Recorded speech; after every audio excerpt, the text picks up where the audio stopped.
So friends, ये हमारी trip का लास्ट डे था और हम हो रहे थे रेडी और रेडी होके जा रहे थे हम श्रीनाथ जी और महाराणा प्रताप म्यूज़ियम। वीडियो को एंड तक देखना। नाथ द्वार की कोई पिक्स नहीं होगी क्योंकि वहाँ पे कैमराज अलाउड नहीं थे, तो हमने गाड़ी में ही हमारे फ़ोन्स रख दिए थे।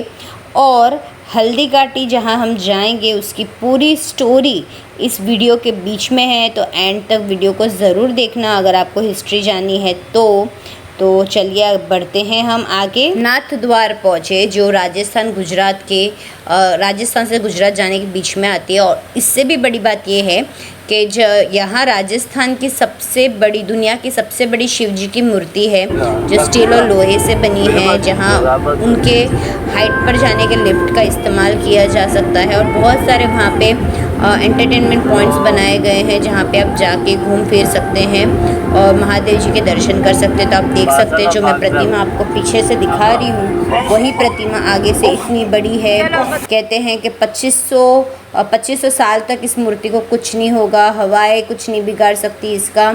और इसका अभी निर्माण हो रहा है और अब ये हो भी चुका है इसका निर्माण। तो आप इस जगह पे घूमने का लाभ आराम से उठा सकते हैं। तो आपको मैं दिखा रही हूँ, तो आप देख सकते हैं कि कितनी बड़ी मूर्ति है ये। My God. और इसको बनाने में बहुत समय लग गया था आर्किटेक्ट्स का, तो हैट्स ऑफ टू देम। हमारा इंडिया बहुत विशाल है और यहाँ पे हर चीज़ यूनिक होती है।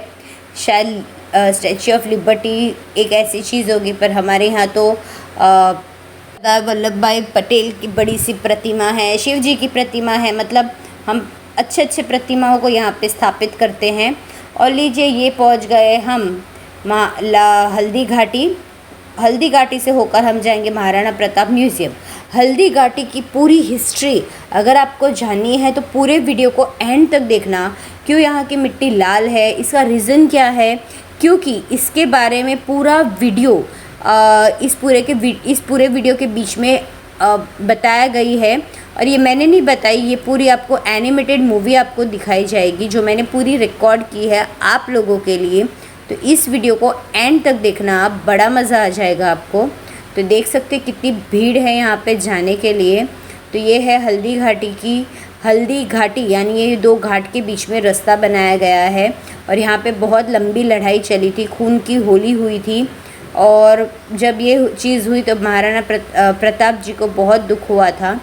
तो बस इस तरह से ये पूरी हल्दी घाटी की स्टोरी है जो आपको पूरी विस्तार में एंड तक देखेंगे तो देखने मिलेगी। तो आप देख सकते हैं।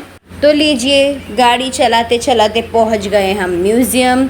यहाँ पे स्लॉट वाइज एंट्रीज होती है क्योंकि अंदर एक थिएटर है जहाँ पे आपको पूरी हिस्ट्री दिखाई जाती है, एनिमेटेड हिस्ट्री दिखाई जाती है। तो स्लॉट वाइज नंबर आता है। अंदर जाते ही आपको श्रीनाथ जी की बड़ी सी मूर्ति दिखेगी जिसके दर्शन कर सकते हैं। प्रताप जी प्रतिज्ञा पढ़िए और फिर अंदर थिएटर में आप पूरी फिल्म का लाभ उठाइए। अकबर स्वयं नहीं आए थे, उन्होंने आमेर जयपुर के राजा मानसिंह को अपना सेनापति बनाकर भेजा था। हल्दी घाटी का युद्ध 5 किलोमीटर लंबे और 200 मीटर चौड़े क्षेत्र में हुआ। आप लोग सभी संग्रहालय में खड़े हैं। संग्रहालय से 200 मीटर की दूरी पर चेतक की समाधि है, जहां पर महाराणा प्रताप के स्वामी भक्त घोड़े चेतक को दफनाया गया था। यहाँ से 2 किलोमीटर की दूरी पर हल्दी घाटी दर्रा है। इस दर्रे की विशेषता है कि यहाँ की प्राकृतिक मिट्टी व पत्थरों का रंग हल्दी जैसे पीले रंग का है। इस दर्रे के चारों तरफ महाराणा प्रताप की भील आदिवासी सेना राणा पूंजा के नेतृत्व में तैनात थी। ये सेना तीर, भाले, पत्थर चलाने में कुशल थी।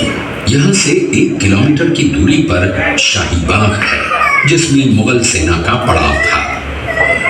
मुगल सेना 18 जून 1576 ईस्वी को प्रातः सूर्योदय के साथ मेवाड़ की राजधानी गोविंदा की तरफ आगे बढ़ने लगी, तो उन पर महाराणा प्रताप की सेनाओं ने आक्रमण किया और उनसे गोरिल्ला पद्धति से युद्ध किया। ये आक्रमण इतना तेज था कि जिससे मुगल सेना में भगदड़ मच गई। जो हाथी थी भी लड़ाई प्रताप की सेनाओं ने मुगल सेना को यहाँ से 3 किलोमीटर दूर पीछे समतल क्षेत्र में जहां अभी खमनोर गांव है, वहां तक खदेड़ दिया। इसी खमनोर गांव के पास बनास नदी के पास समतल मैदान में 7 घंटे का भयानक युद्ध हुआ। इस युद्ध में दोनों पक्षों से कुल 18,000 सैनिक मारे गए। जब ये युद्ध समाप्त हुआ तो वहां पर मानसूनी बरसात हुई और वहां पर कटी हुई लाशें और खून ने पानी में मिलकर एक तलाई का रूप ले लिया। इतिहासकारों ने इस तलाई को रक्त तलाई का नाम दिया। इस युद्ध में ग्वालियर का एक पूरा राज परिवार, जिसमें राजा राम शाह तंवर और उनके दोनों पुत्र थे, शहीद हो गया। यहीं पर एक बगीचा बनाया हुआ है और जो इस युद्ध में शहीद हुए थे उनके स्मारक इसी बाग में बने हुए हैं। इस लड़ाई की विस्तृत जानकारी आपको एक फिल्म के उसके बाद आपकी जब फिल्म ख़त्म होगी तो आप जब एग्ज़िट करेंगे तो एग्ज़िट करते वक्त ऐसे बहुत सारे वहाँ पे ड्रामास बनाए गए हैं आर्टिफिशियल, और उसमें हर एक ड्रामा के अंदर आपको अंदर पहले जाओगे, फिर आपको वहाँ पे रोक के पूरी स्टोरी बताएंगे, फिर आप दूसरे पॉइंट पे पहुँचोगे, फिर दूसरी स्टोरी होगी। ऐसे करते करते ये पूरा म्यूज़ियम बना हुआ है। ये पूरे म्यूज़ियम की कहानी इस तरह से है। एक बार आपके बच्चों के साथ इसे जाइए और उनको महाराणा प्रताप जी की ये हिस्ट्री ज़रूर बताइए। भूमि को आजाद करवाया। कृपया अब आप सब आगे इस किले का प्राचीन नाम मच्छिंद्रगढ़ है। इस किले का निर्माण महाराणा ने करवाया था। इस किले के अंदर 9 मई 1540 ईस्वी में महाराणा प्रताप का जन्म हुआ था। इस किले की ऊंचाई समुद्र तल से 3,568 फीट की है। इस किले की दीवार 36 किलोमीटर तक फैली हुई है। इस दीवार का नाम ग्रेट वॉल ऑफ चाइना के बाद द्वितीय पायदान पर दर्ज है। राजमहल की तरफ आगे बढ़ा। इसकी सूचना पन्नाधाय को लग गई। कुछ समय तक पन्नाधाय चिंतित हुई। तभी पन्नाधाय ने अपने पुत्र चंदन को राजसी कपड़े पहनाकर पलंग पर सुला दिया और उदय सिंह को एक टोकरी के अंदर छिपाकर पत्तों से ढक के महल के बाहर निकालकर गुप्त रास्ते से कुंभलगढ़ भेज दिया। बनवीर सिंह जब तलवार लेकर राजकक्ष में आया तो उसने पन्नाधाय से कड़क आवाज में उदय सिंह के लिए पूछा तो पन्नाधाय ने चंदन की तरफ इशारा किया। बनवीर ने चंदन को उदय सिंह समझकर चंदन की हत्या कर दी और ये समझने लगा कि मैंने राजकुंवर उदय सिंह को मार दिया। वही राजकुंवर बड़े होकर राजा बने और अपने नाम का उदयपुर नगर बसाया, जो यहाँ से 40 किलोमीटर दूर है। और उन्हीं के पुत्र महाराणा प्रताप हुए, जिन्होंने हल्दी घाटी का युद्ध लड़ा और आज हम लोग उनका इतिहास यहाँ पर देख रहे हैं। ये देख तो लीजिए हम पहुँच गए हैं बाहर, और बाहर आने के बाद आपको ये सारी मूर्तियाँ दिखेंगी जिसको आप पढ़ सकते हैं। यहाँ पे खाने की व्यवस्था भी है, बहुत अच्छी है। तो हमने दाल बाटी चूरमा वगैरह खाया था यहाँ पे, तो हमने यहीं पे लंच कर लिया। और लंच करने के बाद यहाँ पे बोटिंग भी है, तो आप अपने बच्चों के साथ बड़े भी बैठ के यहाँ पे बोटिंग कर सकते हैं। बहुत सारे यहाँ पे स्टैचूज़ है, फ़ोटोज़ खिंचवा सकते हैं। मैं बहुत थक चुकी, आप फेस से देख सकते हैं।